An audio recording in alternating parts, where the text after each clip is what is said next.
NSNN kompaniyasi tomonidan 68 ta tumanlarda, viloyatlarda, tumanlarda o'rganish o'tkazildi. Xalqaro xorijiy tajribani taqqoslab, bugungi kunda demak bizga vazirlik faoliyatini o'zgartirish bo'yicha o'zlarining takliflarini tayyorlashgan.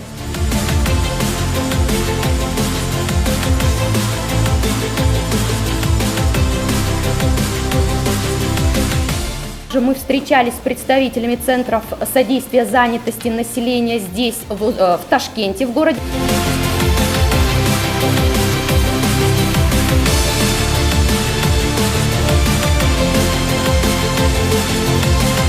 На регионы, чтобы там в регионах они лучше знают, да, кто нуждается в поддержке.